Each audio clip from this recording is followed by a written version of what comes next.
Et si une simple photographie, oubliée dans un tiroir, pouvait changer tout ce que vous croyez savoir sur l'amour, la perte et le temps qui passe? En 1939, à Nancy, une jeune institutrice nommée Colette Arnaud s'est assise sur un banc avec une petite image entre les mains. Son regard semblait paisible, mais ses doigts tremblaient, comme si ce morceau de papier pesait plus lourd que le monde entier. Pendant plus de 30 ans, personne n'a jamais su ce qui était écrit au dos de cette photo. Pas même elle, au début. Et quand la vérité a enfin été révélée, elle a bouleversé 3 générations. Aujourd'hui, vous allez découvrir cette histoire dramatisée, inspirée de faits et de archives réelles, qui montre comment un simple geste peut transformer la douleur en héritage. Avant de commencer, abonnez-vous à la chaîne, laissez un j'aime et dites-nous de quelle ville vous regardez cette vidéo.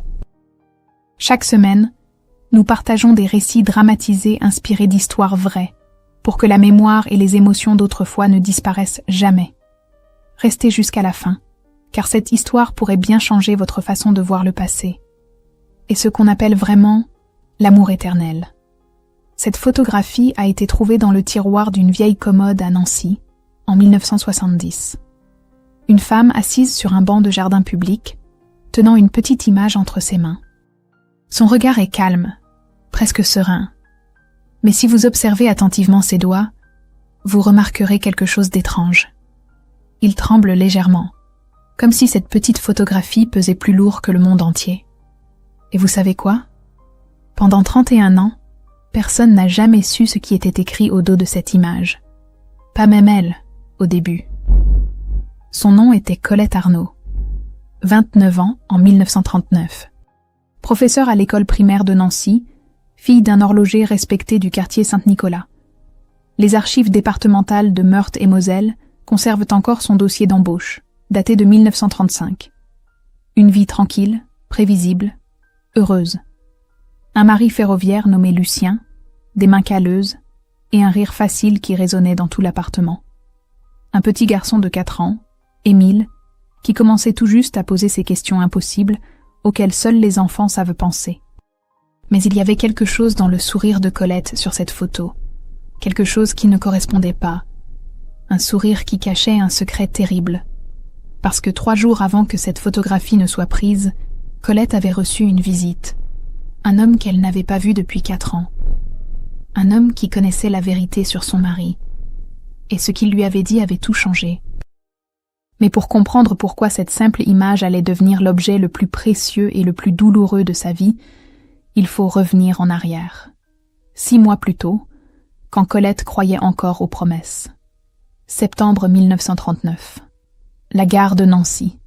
Le chaos absolu.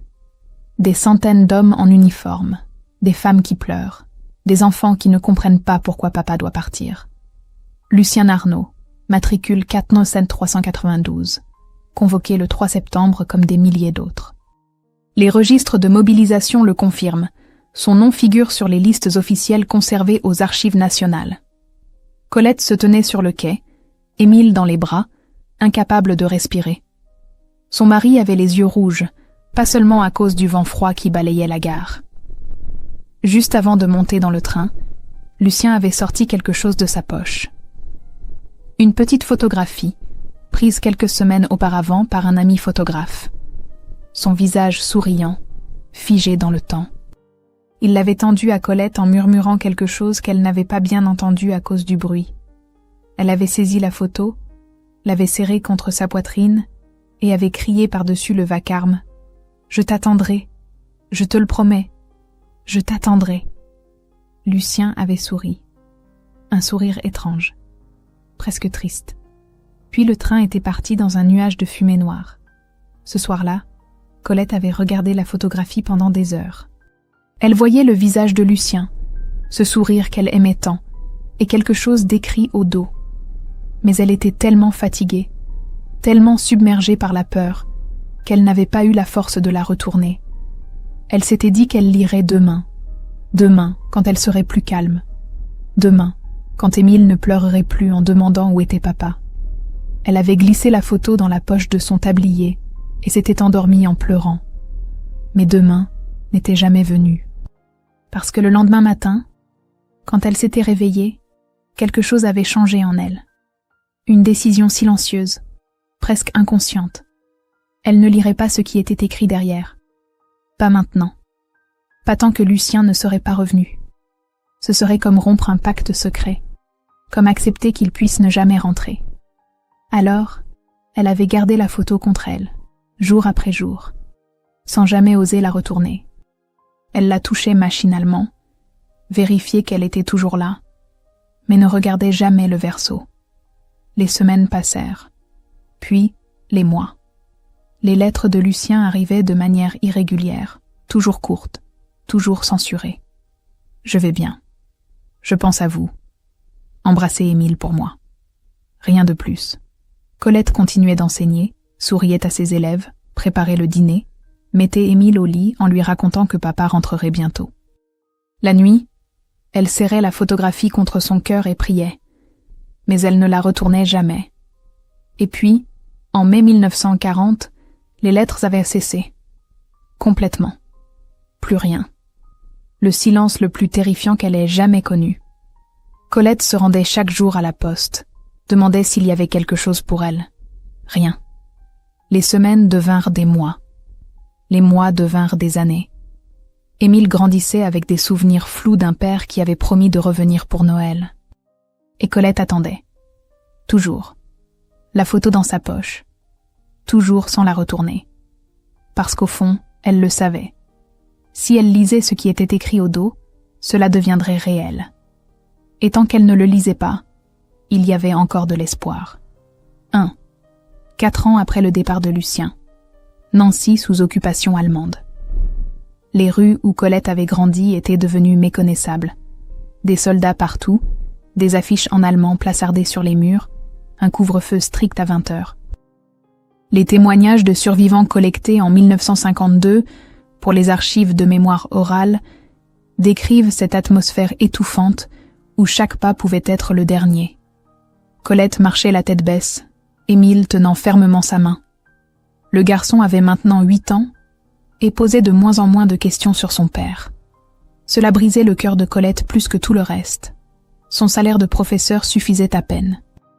Les archives municipales montrent qu'en 1943, une enseignante gagnait l'équivalent de 50 francs par mois, à peine de quoi acheter du pain et des légumes rationnés. Alors, Colette cousait.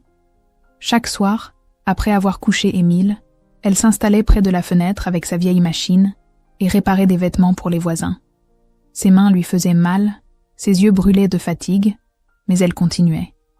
Parce qu'elle avait promis à Lucien de prendre soin de leur fils. Même si elle ne savait toujours pas ce que Lucien lui avait promis en retour. La photo était toujours dans sa poche. Usée, les bords cornés, le papier jauni. Elle la touchait sans cesse, un geste devenu automatique, presque obsessionnel. Ses collègues à l'école avaient remarqué. Madame Rousseau, la directrice, lui avait dit un jour avec douceur « Colette, plusieurs hommes bien vous ont fait des propositions. Vous êtes encore jeune.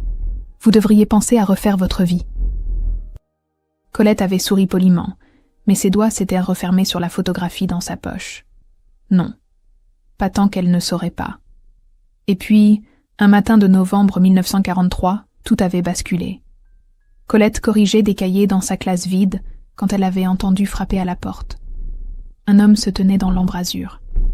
Maigre, le visage creusé, les vêtements trop grands. Elle ne l'avait pas reconnu tout de suite. Puis, il avait parlé, et sa voix l'avait ramené 4 ans en arrière.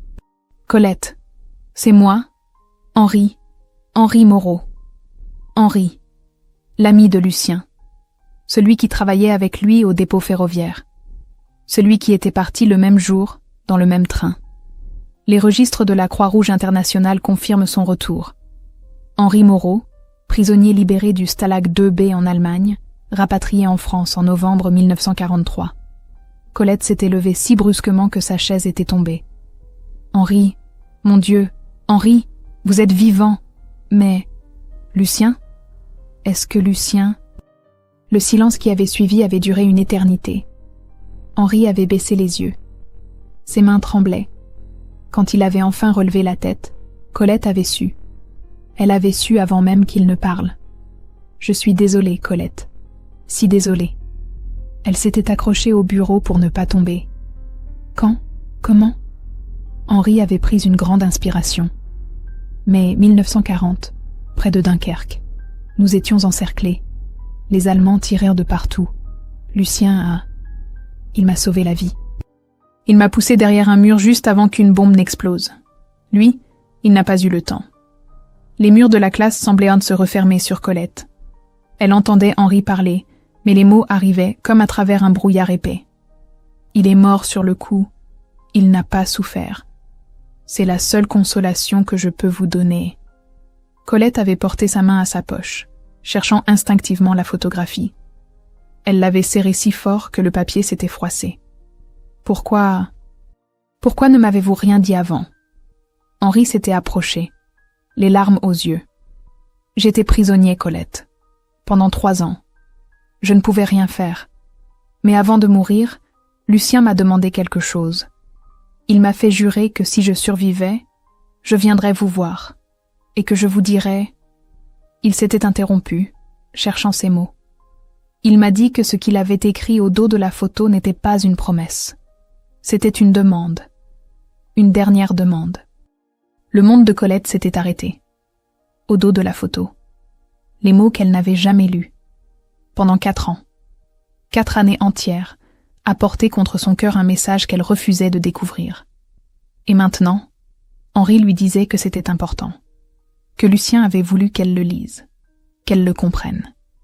Ce soir-là, après qu'Henri fut parti, Colette s'était assise à la table de la cuisine. Émile dormait dans sa chambre. La maison était silencieuse. Elle avait sorti la photographie de sa poche et l'avait posée devant elle. Ses mains tremblaient tellement qu'elle pouvait à peine tenir le petit rectangle de papier. Elle voyait le visage de Lucien qui lui souriait. Ce sourire qu'elle avait regardé des milliers de fois. Mais jamais elle n'avait eu le courage de retourner la photo. Jusqu'à maintenant. Lentement, avec une infinie précaution, elle avait retourné l'image. Et là, écrit à l'encre noire déjà un peu délavée, 3 lignes en écriture penchée. L'écriture de Lucien. Elle avait commencé à lire, et chaque mot était un coup de poignard dans son cœur. Ne cherche pas à m'attendre. Élève le libre. Je t'aime. 9 mots. 9 mots qui changeaient tout. Colette avait relu la phrase encore et encore, comme si les mots pouvaient se réorganiser, signifier autre chose. Mais non. Le message était clair. Lucien savait. Quand il lui avait donné cette photo à la gare, il savait déjà qu'il ne reviendrait probablement pas. Il ne lui avait pas demandé d'attendre.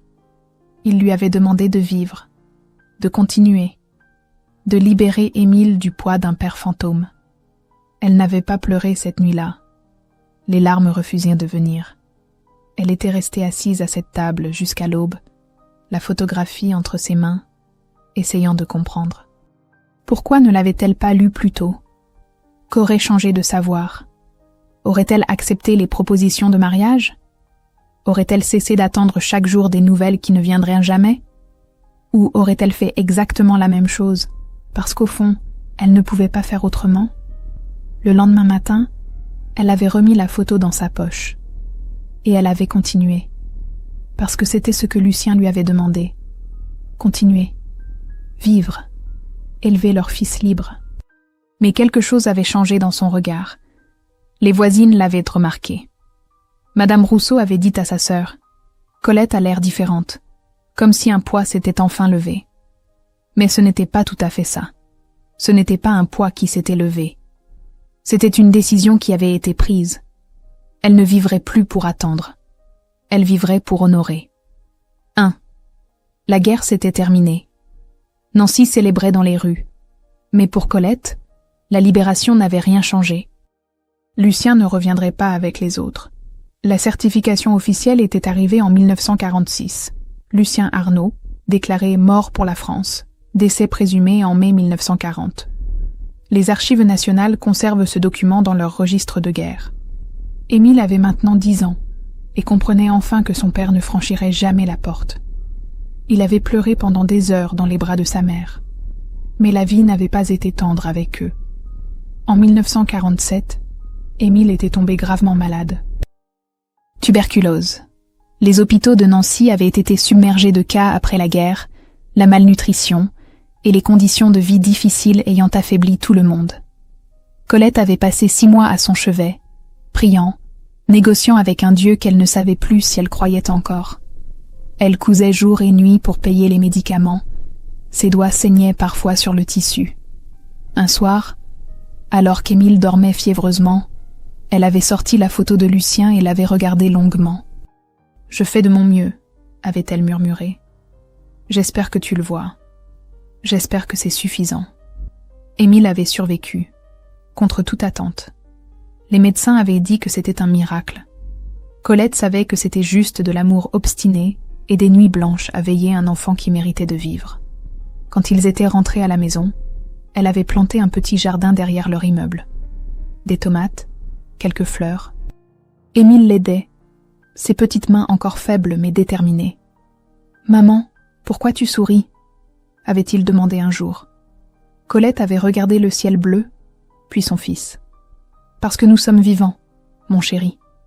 Et c'est déjà beaucoup. » Mais en 1949, Colette avait perdu son poste. Une dénonciation anonyme prétendait qu'elle avait des sympathies communistes. C'était faux, bien sûr, mais l'accusation avait suffi. Les registres scolaires montrent qu'elle a été suspendue pendant 8 mois avant d'être réintégrée après une enquête qui n'avait rien trouvé. 8 mois sans salaire. 8 mois à survivre uniquement avec la couture. Elle avait même dû vendre quelques meubles, mais elle n'avait jamais vendu la machine à coudre, ni la photo de Lucien. Les années suivantes avaient été plus calmes. Émile grandissait, devenait un jeune homme intelligent et sensible. Il jouait du violon, un instrument qu'il avait appris seul en écoutant un vieux disque que son père avait laissé. Colette l'écoutait jouer le soir et fermait les yeux, imaginant Lucien assis à côté d'elle. En 1957, Émile avait obtenu son diplôme d'ingénieur. Colette était dans le public, les mains jointes sur ses genoux, les larmes coulant silencieusement sur ses joues. « Tu l'as élevé libre », avait-elle pensé en regardant son fils monter sur scène. « Tu peux être fier de lui. » Mais Émile ne savait pas tout. Il ne savait pas que sa mère se réveillait encore certaines nuits, cherchant instinctivement Lucien à côté d'elle. Il ne savait pas qu'elle avait refusé 3 propositions de mariage au fil des années, dont une d'Henri en 1950, un moment de faiblesse mutuelle qu'ils avaient tous deux regretté. Il ne savait pas que les mains de sa mère commençaient à se déformer, que l'arthrite s'installait lentement, rendant la couture de plus en plus douloureuse.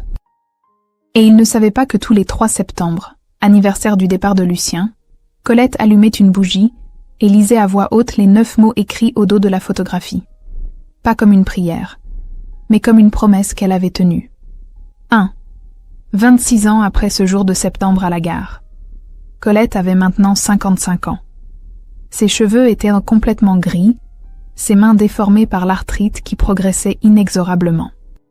Elle avait dû arrêter de coudre 2 ans plus tôt. La douleur était devenue insupportable.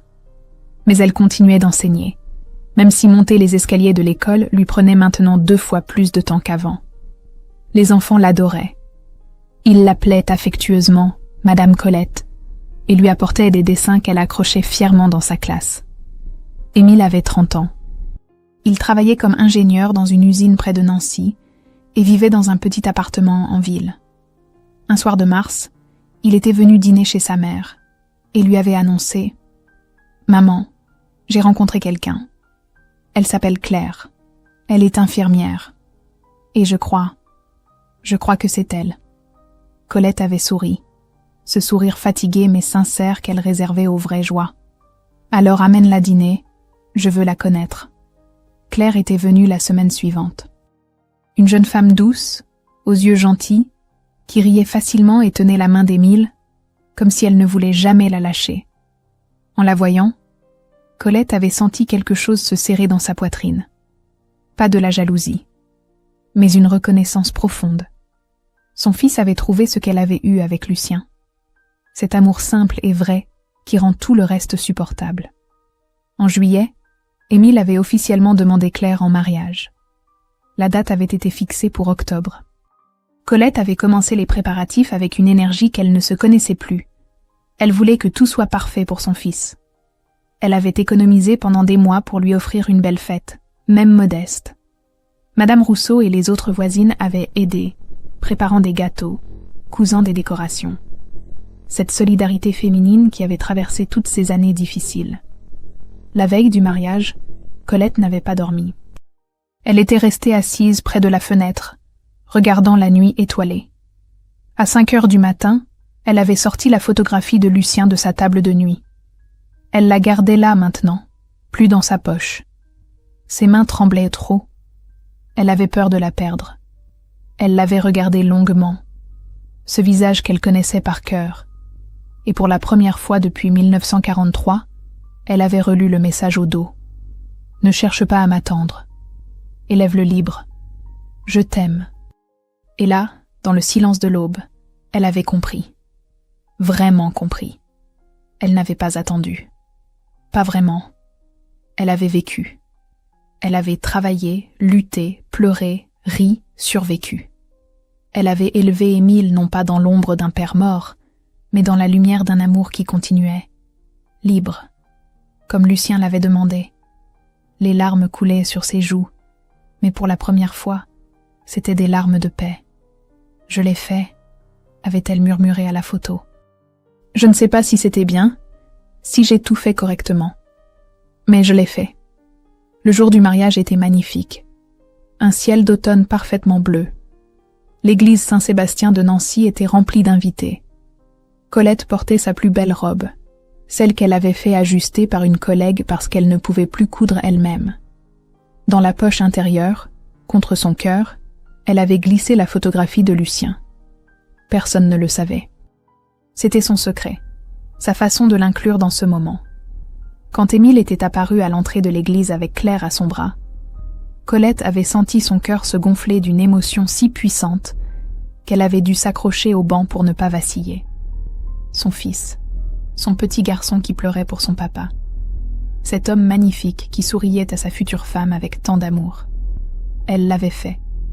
Malgré tout, elle l'avait fait. Pendant la cérémonie, elle avait placé sa main sur la poche où reposait la photo. Un geste discret, imperceptible. Mais en touchant ce petit rectangle de papier, elle avait senti une chaleur l'envahir. Pas de la tristesse, de la gratitude. Lucien lui avait donné 9 ans de bonheur et un fils extraordinaire. C'était plus que beaucoup de gens n'avaient jamais eu. Et elle avait transformé cette perte en quelque chose de beau, en une vie qui valait d'être vécue. Après la cérémonie, dans le jardin de la salle des fêtes, Émile s'était approché de sa mère. Il l'avait prise dans ses bras et avait murmuré « Merci, maman, pour tout. Je sais que ça n'a pas été facile. » Colette l'avait serré contre elle, respirant l'odeur de son eau de Cologne, sentant la solidité de ses épaules. « Tu es ce qu'il y a de meilleur en lui et en moi, » avait-elle répondu. « Et je suis si fière de toi. » Plus tard dans la soirée, alors que tout le monde dansait et riait, Émile avait trouvé sa mère assise seule sur un banc, regardant les festivités. Il s'était assis à côté d'elle et avait demandé doucement « Maman, tu n'as jamais voulu refaire ta vie? À cause de papa ?» Colette avait souri, ce sourire un peu fatigué mais serein. Elle avait regardé son fils, puis Claire qui riait avec des amis, puis tous ces gens qu'elle aimait. « Non », avait-elle répondu simplement. « Mais je n'ai pas non plus vécu seule. J'ai vécu avec ce qu'il a laissé en moi, avec toi, avec ces souvenirs qui ne font plus mal. Et c'était suffisant. » Cette nuit-là, en rentrant chez elle, Colette avait sorti la photographie une dernière fois. Elle l'avait regardée sous la lumière de sa lampe de chevet. Pour la première fois en 26 ans, elle avait souri en la tenant. Vraiment souri. Sans tristesse. Sans regret. Juste avec de l'amour pur et simple. Puis elle l'avait glissée entre les pages d'un livre qu'elle lisait, Les Contemplations de Victor Hugo, un recueil de poèmes sur l'amour et la perte. Ce serait là sa place maintenant, dans la beauté des mots, dans la poésie de ce qui avait été. 5 ans après le mariage. Colette avait 60 ans et son corps commençait à lâcher. Elle avait dû prendre sa retraite de l'enseignement l'année précédente. Ses mains ne pouvaient plus tenir une craie sans trembler. Mais elle avait vécu ces dernières années avec une sérénité qu'elle n'avait jamais connue auparavant. Émile et Claire lui avaient donné un petit-fils en 1968, un bébé aux yeux clairs qu'ils avaient prénommé Lucien. Quand Colette avait appris le prénom, elle avait pleuré pendant 1 heure entière, tenant le nouveau-né contre son cœur. Au printemps, elle avait commencé à se sentir fatigue. Pas la fatigue normale de l'âge, mais quelque chose de plus profond, de plus définitif. Les médecins avaient diagnostiqué un cancer. Avancé, trop avancé. Ils lui avaient donné 6 mois, peut-être 1 an avec des traitements. Colette avait refusé. Elle voulait mourir chez elle, dans son lit, entourée de ce qu'elle aimait. Pas dans un hôpital froid qui sentait le désinfectant. Émile avait essayé de la convaincre d'essayer les traitements, mais elle avait été ferme. « Mon chéri, j'ai 60 ans. J'ai vécu une vie pleine. J'ai eu un mari merveilleux, même si c'était trop court. J'ai un fils extraordinaire, un petit-fils qui porte le nom de son grand-père. Qu'est-ce que je pourrais demander de plus ?» Émile avait pleuré, ce grand homme de 35 ans pleurant comme un enfant dans les bras de sa mère. « Mais je ne suis pas prêt à te perdre, » avait-il sanglote. Colette avait caressé ses cheveux. « Personne n'est jamais prêt, mon amour. Mais la vie continue. C'est ce qu'elle fait de mieux. » Les dernières semaines, Émile venait tous les soirs après le travail. Il restait jusqu'à tard, lui tenant la main, lui lisant des poèmes, lui racontant des histoires sur le petit Lucien qui commençait à marcher. Claire amenait souvent le bébé, et Colette le prenait dans ses bras malgré la douleur, embrassant ses cheveux fins, respirant son odeur de lait et de savon. « Il te ressemble », disait-elle souvent à Émile. « Il a tes yeux, et le sourire de ton père. » Un soir de juin, Colette avait demandé à Émile de lui lire quelque chose. « N'importe quoi, mon chéri. Choisis un livre. » Émile avait regardé la petite pile sur la table de nuit. Des romans, des recueils de poèmes. Il avait pris au hasard les Contemplations de Victor Hugo. En l'ouvrant, quelque chose était tombé sur ses genoux. Une photographie. Petite, jaunie, les bords usés. Un homme souriant. Son père. Lucien Arnaud. Émile avait regardé la photo, puis sa mère. « Maman, tu l'as gardé tout ce temps ?» Colette avait souri faiblement. « Toujours. Dans ma poche pendant des années. Puis dans ce livre. C'était ma façon de le garder près de moi. » Émile avait retourné la photo machinalement, et ses yeux s'étaient écarquillés en voyant l'écriture délavée au dos. Il avait lu à voix haute. « Ne cherche pas à m'attendre. Élève le libre. Je t'aime. » Le silence avait rempli la chambre. Émile avait regardé sa mère, les larmes coulant sur ses joues. « Tu as lu ça quand ?» Colette avait fermé les yeux. « En 1943. Quand Henri est revenu et m'a dit que ton père était mort. J'ai passé 4 ans à porter cette photo sans oser la retourner. Par peur, par espoir stupide. Et quand j'ai enfin lu, j'ai compris ce qu'il me demandait. De ne pas m'arrêter. De ne pas t'enfermer dans le deuil. De te laisser être libre. » Émile tenait la photo entre ses doigts tremblants. « Et tu l'as fait. Tu m'as élevé sans jamais me faire sentir que j'étais un fardeau. Sans jamais me faire porter le poids de sa mort. » Colette avait ouvert les yeux et avait regardé son fils avec une tendresse infinie. « Tu n'étais pas un fardeau. Tu étais la raison de me lever chaque matin, la raison de continuer même quand je pensais ne pas pouvoir. Tu étais son dernier cadeau, et je n'ai pas gaspillé ce cadeau. » Elle avait touché la photo du bout des doigts. « Tu sais, pendant longtemps, j'ai pensé que je portais un poids. Cette photo, ce souvenir, cette attente. Mais ce n'était pas un poids, Émile. C'était un présent. La différence entre la tristesse et l'amour, c'est ce que tu fais avec la mémoire. J'aurais pu rester figée dans le chagrin, mais j'ai choisi de transformer cette douleur en quelque chose de vivant, en toi. » Les jours suivants, Colette avait décliné rapidement. Elle dormait de plus en plus, se réveillant par brefs moments de lucidité. Émile ne quittait plus son chevet. Une nuit, elle s'était réveillée et l'avait trouvé endormie sur la chaise à côté d'elle, tenant toujours la photographie de Lucien. Elle avait souri dans l'obscurité. Ces deux hommes, réunis d'une certaine façon. À l'aube du 15 juin 1970, Colette avait ouvert les yeux une dernière fois. Émile était là, tenant sa main. « Maman » avait-il murmuré. Elle avait pressé sa main faiblement. « Lucien m'a appris à aimer. Toi, tu m'as appris que ça valait la peine. Maintenant, je suis prête. » Elle avait fermé les yeux, et son souffle s'était fait de plus en plus léger. Puis, dans le silence du petit matin, elle était partie. En paix. La photographie de Lucien posée sur la couverture, là où Émile l'avait laissée. Les funérailles avaient été simples. L'église était pleine d'anciens élèves, de voisins, d'amis.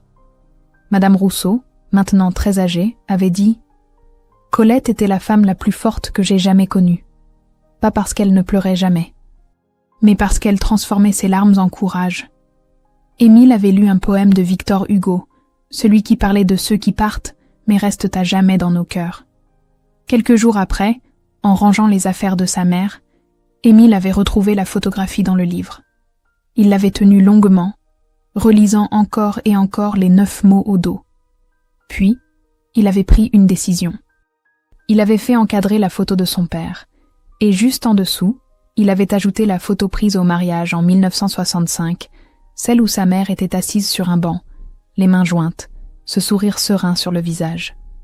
Sous les deux images, il avait fait graver une simple phrase. Elle a tenu sa promesse. Le cadre est resté dans le salon d'Émile. Pas dans un musée, pas dans un lieu public. Dans sa maison, où le petit Lucien grandirait en voyant tous les jours le visage de ses grands-parents. Où Claire raconterait l'histoire de cette femme qui avait transformé une perte en force. Où les années passeraient, mais pas le souvenir. Et parfois, quand Émile tient son fils dans ses bras et regarde les 2 photos sur le mur, il se souvient des derniers mots de sa mère. La différence entre la tristesse et l'amour, c'est ce que tu fais avec la mémoire. Colette Arnaud n'avait pas choisi la tristesse. Elle avait choisi l'amour. Et cet amour résonne encore aujourd'hui, dans chaque génération qui porte le nom de Lucien, dans chaque histoire racontée au petit-fils qui ne l'a presque pas connu, dans chaque geste de tendresse qui se transmet de parent à enfant. Parce qu'au final, c'est ça une promesse tenue. Pas un souvenir figé dans le temps, mais une vie qui continue, qui grandit, qui aime encore et encore, malgré tout. Voilà ce que Colette a fait avec ces 9 mots écrits au dos d'une photographie. Elle a transformé un adieu en un héritage. Et cet héritage, personne ne pourra jamais l'effacer. Cette histoire fictionnelle, inspirée de faits et d'archives historiques, nous rappelle qu'il existe des promesses plus fortes que le temps. Colette n'a pas attendu pour survivre. Elle a vécu pour aimer, pour transmettre, pour faire de la mémoire une lumière au lieu d'une prison. Parce qu'au fond, la véritable fidélité n'est pas dans l'attente, mais dans la vie qu'on construit à partir de ce qu'on a perdu. Et vous, qu'auriez-vous fait à la place de Colette? Auriez-vous eu le courage de retourner la photographie? Pensez-vous qu'il est possible de vivre sans savoir toute la vérité? Comment transformer la douleur en force, comme elle l'a fait? Si cette histoire vous a touché, écrivez le mot « mémoire » dans les commentaires pour montrer que vous êtes resté jusqu'à la fin. Dites-nous aussi de quelle ville vous regardez cette vidéo. Et si, dans votre famille, il existe une histoire ancienne, une lettre, une photo ou un secret transmis à travers les générations, racontez-la nous. Peut-être qu'elle inspirera nos prochaines vidéos. Merci d'avoir partagé ce moment avec nous. Abonnez-vous à la chaîne, laissez un j'aime, activez la cloche et partagez cette histoire pour que la mémoire de Colette continue de vivre. Et si vous voulez découvrir une autre histoire tout aussi émouvante, cliquez sur le lien à la fin de cette vidéo.